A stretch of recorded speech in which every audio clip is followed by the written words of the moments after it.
নমস্কার বন্ধুরা, বাংলা বার্তায় আপনাদের স্বাগত। আরজি কর ঘটনায় সমগ্র বাংলা কেঁপে গিয়েছিল এই আন্দোলনের ঢেউয়ে, এবং সাধারণ মানুষ থেকে শুরু করে জুনিয়র চিকিৎসক যারা রয়েছে তারা তাদের সহকর্মীর সুবিচারের দাবিতে পথে নেমেছিল। এবং এই যে ঘটনা, এটা প্রায় 2 মাসেরও বেশি সময় ধরে চলেছে, এবং আলটিমেটলি এই ঘটনায় একাধিক ব্যক্তিত্বকে ডাকা হয়েছে। কখনো বা কিছু চিকিৎসক থ্রেট করছিল সেই সমস্ত চিকিৎসকদের যারা পথে নেমেছিল এই যে তাদের সহকর্মী আরজি করের নির্যাতিতার বিচারের দাবিতে। সেই সমস্ত ডাক্তারদেরও একটা সময় হসপিটাল থেকে শোকজ পর্যন্ত করা হয়েছে, এবং পরবর্তীতে সেগুলো কোর্ট পর্যন্ত গড়িয়ে এসছে। এবং মানুষ একটা দীর্ঘদিন ধরে এই মামলার সুবিচারের দাবিতে হাইকোর্টের দিকে বা সুপ্রিম কোর্টের দিকে তাকিয়ে রয়েছিল।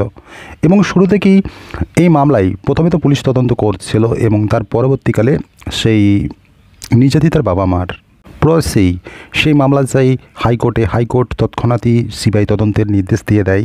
সেখান থেকে রাজ্য পুলিশ সরে দাঁড়ায় এবং এই ঘটনা তদন্ত করে সিবিআই। এবং আলটিমেটলি এই ঘটনায় তো টালা থানার ওসি থেকে শুরু করে আরজি করের অধ্যক্ষ তো গ্রেপ্তার হয়েছিল, এবং দীর্ঘদিন জেল খাটার পর তো তিনি আবার জামিনও পেয়ে গেলেন। সেটা নিয়েও নির্যাতিতার বাবা মা থেকে শুরু করে যারা জুনিয়র চিকিৎসক রয়েছে তারা পর্যন্ত ক্ষোভ প্রকাশ করেছিল।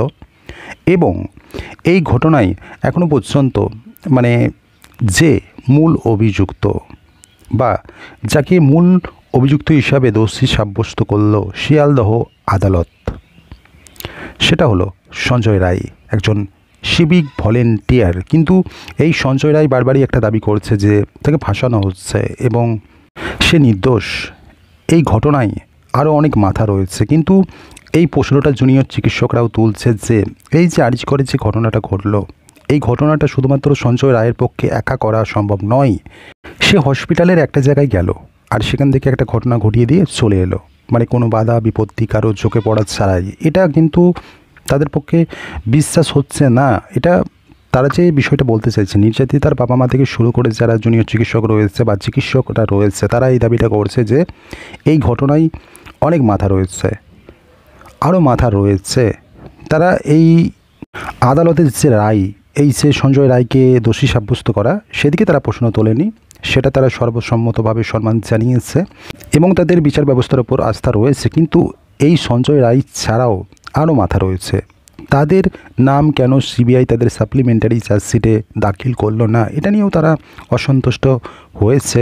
সিবিআইয়ের দিকে আঙুল তুলেছে। আমরা দেখেছি নির্যাতিতার বাবা মা হাইকোর্টে আবারও দ্বারস্থ হয় যে যাতে এই যে আরজি করে তদন্ত এটা নতুন করে আবার করা হোক, এবং এমনকি তারা সুপ্রিম কোর্টেও দ্বারস্থ হয়েছে।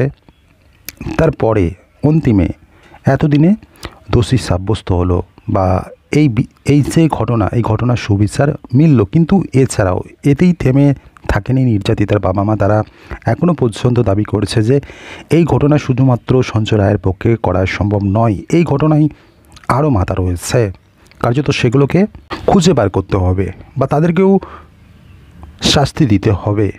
আমরা জানি যে এই মামলায়, আরজি কর মামলায়, তৎকালীন সুপ্রিম কোর্টের প্রধান বিচারপতি DY চন্দ্রচূড় থাকাকালীন এই মামলা, এই আরজি কর মামলা স্বতঃপ্রণোদিতভাবে গ্রহণ করে সুপ্রিম কোর্ট। সেখানেও মামলা চলে দীর্ঘদিন যাবত, এবং সেখানে বেশ কিছু নির্দেশ দেওয়া হয়েছিল সিবিআইকে।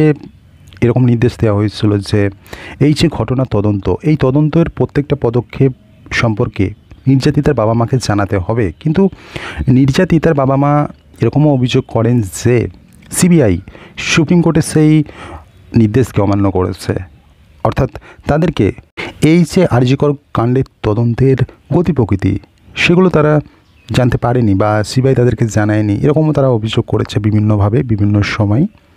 তবে চিকিৎসকেরা এবং সাধারণ মানুষও কোথাও না কোথাও হয়তো এই সঞ্জয় রায় দোষী সাব্যস্ত হলো সেটাকে সাধুবাদ জানালেন বা তারা সন্তুষ্ট হয়েছেন, সুবিচার পেয়েছে। কিন্তু তার সত্ত্বেও এখানে তাদের আরও প্রশ্ন থেকে যায় বা তারাও আরও প্রশ্ন করছে। তাদের প্রশ্ন যেগুলো রয়েছে সেটা হলো এই ঘটনায় একমাত্র সঞ্জয় রায় মূল অভিযুক্ত নয়, এর বাইরেও আরও মাথা রয়েছে। সেগুলোকে খুঁজে বার করতে হবে, তাদেরকেও আইনের আওতায় এনে তাদেরও শাস্তি দিতে হবে।